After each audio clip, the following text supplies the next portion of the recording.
नमस्कार दोस्तों, स्वागत है आपका हमारे YouTube channel the great political Tamasha में। तो आज की डिबेट में हम देखेंगे कैसे एक बयान एक बहस शुरू कर देता है। जी हाँ, हम बात कर रहे हैं समाजवादी पार्टी के नेता राम गोपाल यादव के उस बयान पे जिसमें उन्होंने कहा था कि जो लोग पूजा करते हैं वो पाखंड करते हैं। इस पर भारतीय जनता पार्टी के प्रवक्ता गौरव भाटिया और समाजवादी पार्टी के प्रवक्ता राजकुमार भाटी के बीच बहस शुरू होगी।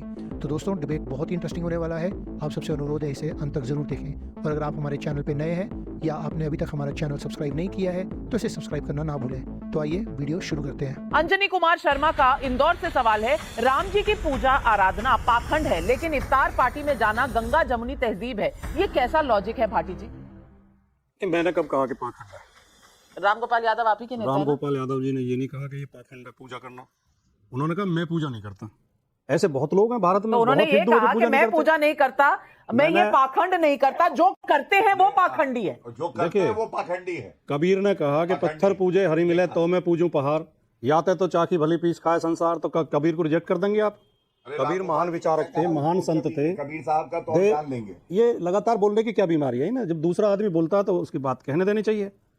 अगर आपको बोलना है तो आप बोल रहे हैं, हम बाद में बोल लेंगे। नहीं, आप बोलिए, आप अपनी बात कहिए। देखिए, इस देश में जो दर्शन है, धार्मिक दर्शन है, जो आध्यात्मिक दर्शन है, उनमें नास्तिक दर्शन भी है। उनमें जो ईश्वर को कुछ लोग निर्गुण निराकार मानते हैं, कुछ साकार मानते हैं, ईश्वर के मूर्तियों की पूजा करते हैं। कुछ लोग नहीं करते, वो भी हिंदू हैं।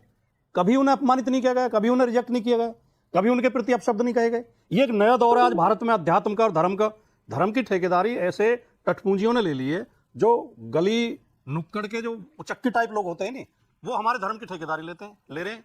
वो बड़े बड़े कोई कितना ही अच्छी बात कहे उस पर एकदम आक्रमण करते हैं। हमारी मर्जी का, जैसे हम कहेंगे वैसे चलेगा। नहीं ऐसे नहीं, मैं पूछना चाहती हूँ, ईश्वरन भंडारी, क्या उच्चकों ने हिंदू धर्म को संभाल लिया है? और मैं पूछना चाहूंगी, जब पाखंडी शब्द बोला गया तो वो उच्चकों के लिए बोला गया था या जितने श्रद्धालु आज राम मंदिर में अयोध्या में आराधना कर रहे थे उनके लिए भी बोला गया? नाविका जी, जो शब्द थे वो बहुत साफ थे, पर जैसा मैंने कहा, जो लोग गोली चलाते हैं उनको शब्द कहने में कोई इतनी सरप्राइजिंग बात ही नहीं है। पर एक बात और, जिस भाषा का पाखंडी का आप इस्तेमाल हिंदू धर्म के लिए या जो पूजा करते हैं उनके लिए करते हैं, हिंदू और धर्म और पूजा हटा के कोई भी अपनी चॉइस का रिलीजन डाल लीजिए और सेम शब्द हिम्मत है तो बोल के दिखा दी। लेकिन मैं कहूंगी राजकुमार भाटी जी, कोई माने उसकी इच्छा, कोई ना माने वो भी उसकी इच्छा, लेकिन जो मानने वाला है उसको पाखंडी कहना कहां तक सही है, ये सवाल मैं आपसे पूछती रहूंगी। एक तो ईश्वरन भंडारी 2 बार बोले, दोनों बार इन्होंने अयोध्या में गोली का जिक्र किया। मुझे शर्म आती है कि सुप्रीम कोर्ट के एडवोकेट हैं और कानून के प्रति इनके मन में जरा सा भी सम्मान नहीं है। शर्म से मुझे कोई फर्क नहीं पड़ता। अयोध्या में गोली चली थी देश के कानून की रक्षा के लिए, देश के संविधान की रक्षा के लिए, उपद्रवियों को रोकने के लिए, किसी के पूजा पाठ में खलल डालने के लिए नहीं चली थी। किसी को पूजा करने से नहीं रोका गया था, किसी की आस्था के खिलाफ नहीं चली थी। अगर आप ये चाहते हैं कि ऐसा देश चाहते हैं, मैंने कहा, आप रामनवमी पे कार सेवक के ऊपर गोली चलाने को जस्टिफाई करना चाहते हैं, आप करते रहिए। वो आपकी नहीं, इस तरह बीच में चिल्लाने से या तू मैं करने से डिबेट नहीं होती। पहली बात तो आपके अंदर डिबेट के प्रति सम्मान ही नहीं है, आप चर्चा ही नहीं करना चाहते, आप तू मैं करना चाहते हैं, आप वकील का टैग लगा के एक पार्टी की वकालत करने के लिए बैठते हैं। ये डिबेट की गर्मा को गिराता है। जलियांवाले बाग बीच में क्यों चिल्ला रहे हैं? अब मुझे जवाब ईश्वरन जी 1 मिनट रोकूंगी। राजकुमार भाटिया अपना वाक्य पूरा कर लें, उसके बाद मैं आपको समय दूंगी जी। पूरी डिबेट में मैं एक शब्द किसी के बीच में नहीं बोलता हूं। कितना भी घोर आपत्तिजनक आप बोल रहे हो हमारे खिलाफ, मैं शांति से सुनता हूं। जब मेरा नंबर आएगा तब जवाब दूंगा जी। आप बीच बीच में चिल्ला, इतना धैर्य क्यों खो रहे हैं? क्या जल्दबाजी है आपको? कहीं से सर्टिफिकेट लेना है, कहीं से पेमेंट आनी है, नहीं, ये पेमेंट की बात है। और क्या वजह हो सकती है? वकील की टैग लगा के बैठे हो तो थोड़ा पढ़े लिखे आदमी जैसा व्यवहार करो। इस तरह का व्यवहार कार सेवकों पे गोली चलाने को जस्टिफाई करेंगे तो उसका जवाब देना जरूरी है। तो जवाब अपने नंबर पे दोगे या बीच में चिल्ला के दोगे? मैं आपके ऊपर पर्सनल जब आपसे नाविका जी पूछेंगे तब जवाब दोगे या इस तरह गली मोहल्ले की डिबेट बना दोगे? पॉलिसी थी, मैं उस पर बोला था। अब आप अपनी बात बोलिए कि मुझे इसका जवाब दे पाऊं मैं आपका। मैं चाहता हूं जनता जवाब सुन पाए, आप बोलिए। हाँ, जनता सुने, सब सुने, एक बार नहीं, हम 1000 बार ये बात कह चुके हैं। अयोध्या में गोली चलाई गई थी भारत के कानून की रक्षा के लिए, भारत के संविधान की रक्षा के लिए, भारत के सोशल फैब्रिक की रक्षा के लिए, पंथनिरपेक्ष समाज की रक्षा के लिए। भारत को इस तरह का भारत बनाना चाहते हैं आपके, जिसकी मर्जी आएगी दूसरे धर्म के धर्मस्थल गिरा देगा जाके, या दूसरे लोगों को मार देगा और पुलिस खड़ी होती देखती रहेगी, खड़ी होकर कोर्ट न्यायालय देखते रहेंगे, सरकारें मौन बैठी रहेंगी, सरकारें डरी हुई बैठी रहेंगी कि इससे धार्मिक आस्था को चोट पहुंच जाएगी। बहुत अच्छी बात है, आपने जो किया वो सेक्युलरिज्म के लिए किया, लेकिन पाखंडी किसके लिए कहा?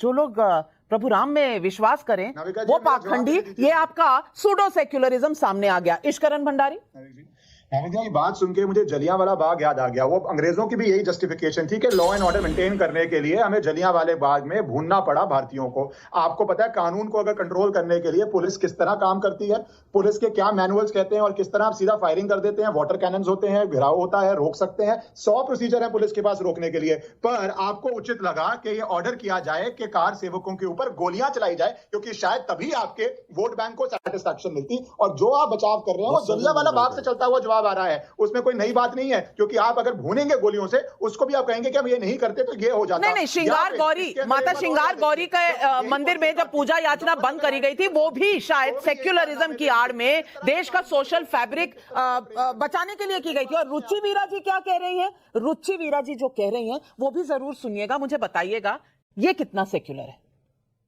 19 तारीख को साइकिल के सामने वाला बटन लाइन लगाकर बटन दबाने का काम करना। मुझे भरोसा है, मुझे यकीन है तुम्हारे ऊपर।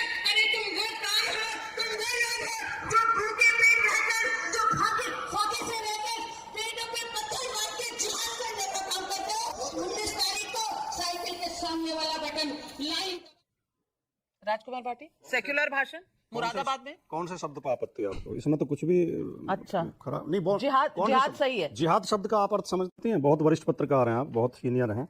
जिहाद शब्द का अर्थ समझती हैं आप? हाँ, बहुत व्यापक अर्थ होता है, मुझे बताएं, लगता है आप बताएं। भी समझते हैं। नहीं, मैं अच्छी क्योंकि तरह समझता हूं। आप एक राजनेता हैं, आप ही को अन्याय के खिलाफ लड़ना ही जिहाद है। अन्याय, अत्याचार के खिलाफ लड़ना, पापियों के खिलाफ लड़ना, सीना तान के खड़ा होना ही जिहाद गौरव है। भाटिया जी, जिहाद का जो अर्थ मैंने समझा, शायद राजकुमार भाटी जी को वो अर्थ नहीं पता। तो आप उनका भी तो अर्थ बताएं अलग अपना है। अर्थ। मैंने तो बता दिया अपना। नाविका जी आप भी बताएं। गौरव भाटिया जी, नाविका जी, आप इनसे बहस इसलिए नहीं कर सकती, इनकी जो डिक्शनरी है ना, शब्दकोश है, वो अलग है। गजवाए हिंद को भी ये लोग ठीक बता देंगे। ये कहेंगे मूर्ति पूजन करने वाले काफिरों को मारना भी ठीक है। इनकी सोच की आपको जो है समझ रखने की जरूरत ही नहीं है। मैं एक दो बातें जरूर कहूंगा। सबसे पहले, दूसरे के धर्म को हिम्मत हो तो राम गोपाल यादव जी से एक बार कहलवाइएगा कि सड़क पे जो नमाज पढ़ता है ईद पे, वो पाखंडी है। आप नहीं कहलवा पाएंगे, मैं बता रहा हूं, क्योंकि वो आपका वोट बैंक है।